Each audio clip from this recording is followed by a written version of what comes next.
xibaar yu wér te wóor ca tàng ba abonnez-vous pour ngeen di mën di jot suñuy vidéo. jërë ngeen jëf ci ànd gi ak ñun ci chaîne bii di Buzz 221 HD valise bu def 1 milliard de francs CFA suspense ba day daan nay jeex ngir Lat Diop.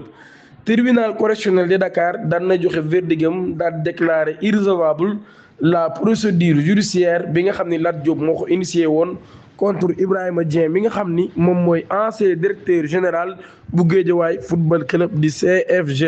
ci DGFC. ak Mbaye Sène mi nga xam ni ab journaliste la ci DS Sport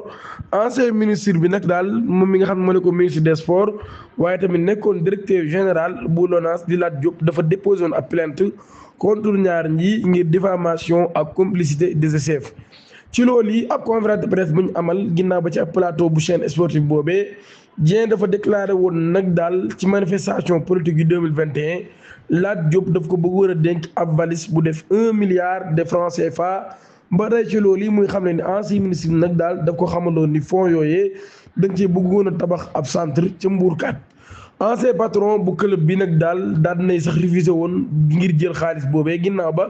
ci ay waxam waaye dem na sax lu gën a sori doon traité Lat Diop mii nag daal de tous les noms bokk na ci sàcc ak yu ni mel ci loolu yi moo taxoon Lat Diop ci boppam daal déposé woon ab plainte ngir diffamation waaye doon réclamer 1 milliard de francs CFA ngir réparation des préjudices supposés et demande que DS Sport ci boppam ñu daal koy déclarer civilement responsable. ancien patron de la LONASE wii nag daal amul gain de cause ginnaaw ay renvoi yu bëree bëri ngir ay divers motifs le juge du tribunal correctionnel de Dakar daan nay jël décision déclarée irrecevable la procédure judiciaire initiée par Lat Diop renseigner les Échos mi nga xam ni moom moo joxe information boobee. édition bi nga xam ni daan na koy génnee alterné 13 avril 2026 dañaa ngeen abonné activé cloche de notification bi te aimé vidéo bi jërë ngeen